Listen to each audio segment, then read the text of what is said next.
happens is that we become victims of our circumstances or of other people. When we say, that person made me feel this, that person stopped me having this, then we become victims, and then we don't have the power.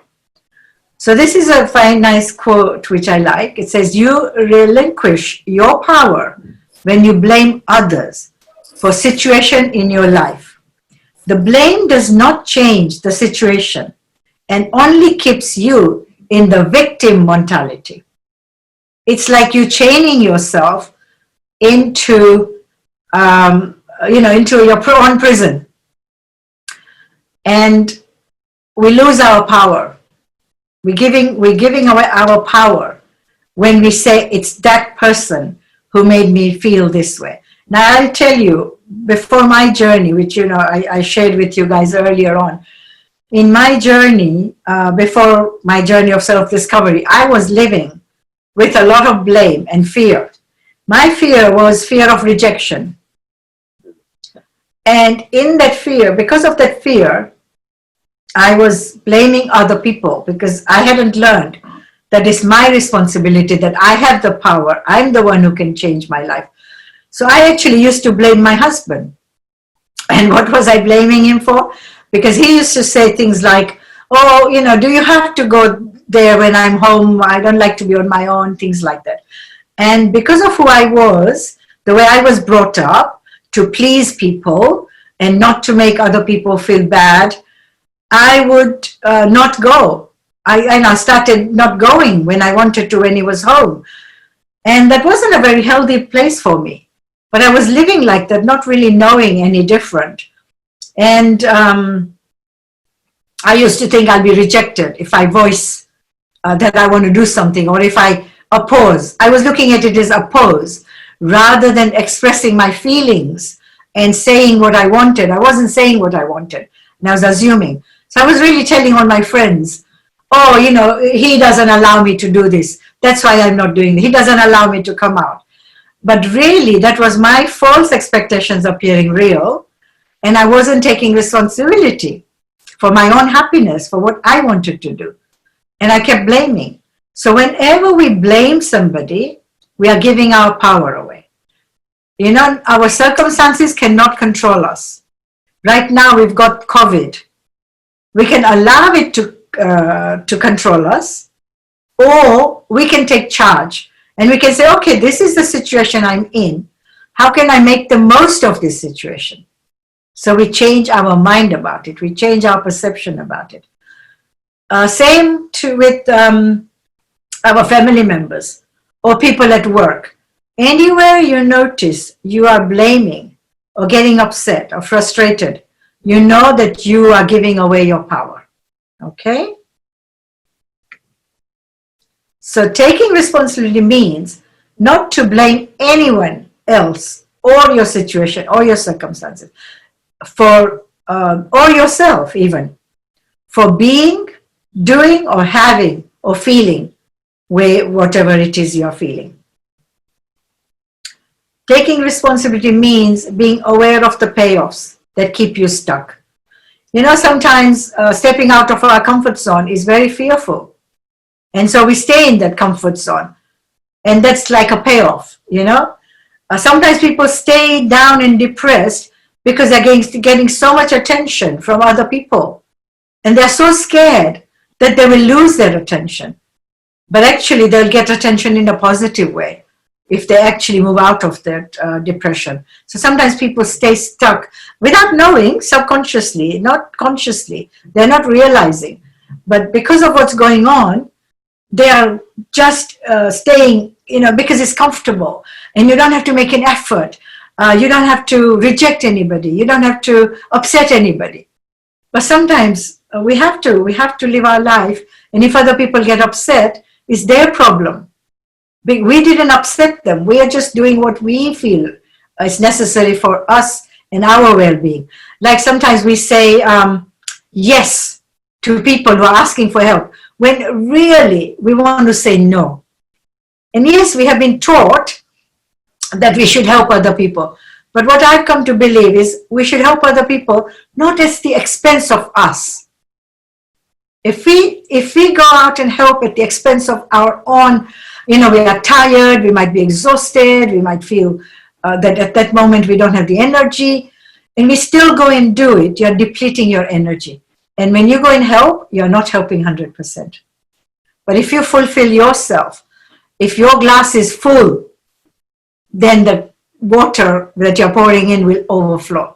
So when your glass is full of your self-love, your self-care, you will actually give others a lot more and you'll give better. So when we want to say no, we can say it very nicely. Right now I really won't be able to give you my best. I can do so and so at such and such a time. Right now I have got this or I've got that to do, and I'm really, really sorry, and I would really love to help you. When I've got my energy back, I'll get back to you.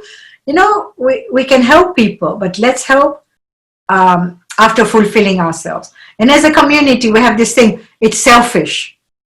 But I think it's selfish not to take care of yourself. Because when we don't take care of ourselves, as I said, we are really not giving 100%. And then we grumble. We grudge the other person. Oh, I'm doing so much for them. They don't do anything for me. We kind of start blaming and grudging what we are doing. But if we are actually fulfilled, you will give, and you'll give unconditionally. You'll give because you want to give. Taking responsibility also means become aware that you are in control of your own reactions to everything in life. And in that lies your power. So sometimes, at the workplace, people blame the boss or other people, whoever is your manager. Oh, they don't like me. They're not allowing me to prosper or progress. But if you ask yourself, I am responsible for my own progress, for where I want to be, what I want to do. It's my responsibility. What am I going to do? Maybe you need to get assertive. Maybe you need to share your feelings. Maybe you need to talk to somebody else in the company. Or maybe you need to leave if it's not a company that's giving you progress, and you need to find your own passion, But if you're really passionate about that job, you love the job, then what are you going to do about it? That's the question we have to ask ourselves. What am I going to do if it's my responsibility to be, to do, to have, to feel what I want? It was just like, who shared now? I forget the names again. Somebody in the group shared or said, I'm not dressed, so I was a bit shy to come out. But, to really connect, you can say to yourself, okay, it's my responsibility to connect with Azmina and get the most out of this. What am I going to do about it? I'm going to show up just as I am right now, right? So these are the little things, changes we need to make. So I hope that that makes a sense, what I've said so far. And it's clear, but if there's any questions, we will take it after this. So this is Hazrimam's speech that he made in an Enabling Environment Conference in Kabul in Afghanistan on June 4th, 2007. Now he said, this is an extract, okay? In the end, human progress must grow out of human heart and soul. The environment enables, but it is the human spirit, guided and supported by divine will, which eventually triumphs. But I would end as I began by suggesting that the enabling environment can only do so much. In the final analysis, it can create a framework in which individuals can make the best possible use of their personal gifts. Now, let me just expand here. Personal gifts. If you remember, we talked about when we said you're unique and you're special, and the jigsaw puzzle, we are all given special gifts. We are all born with special gifts. And Hazrimam here is saying, make use of that personal gift. Okay. So then he goes on to say, an ayat in the Quran, he quotes the ayat in the Quran, verily God does not change a people's condition unless they change that in itself, which is in themselves. In the end, it is the will and the resourcefulness of the individual human being that with Allah's blessing and guidance will determine our future. So the way you would take responsibility is to start noticing, where are you getting upset with other people or your situation? Or where are you getting frustrated? Where are you blaming?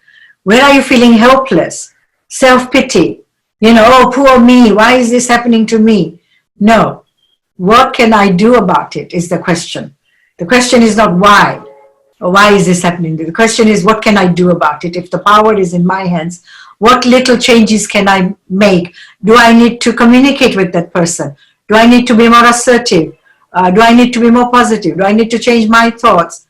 Do I need to voice what I'm feeling with the other person when they're doing A, B, C, and D, which I wasn't doing. So my husband was not even aware. But when I started sharing with him, and he loved me and he had compassion for me, and things changed. And unfortunately, sometimes people separate because they find the other person just never wants to change. But if they love you, they're willing to change. Life can be happy for both of us. These were the points I had. So it gives you the power to steer your life the way you want. You have greater choice on how you want to move forward in your life. You achieve your goals with more confidentially, feel happier and more fulfilled. And there could be a lot more, but these are just some of the ones that I came up with.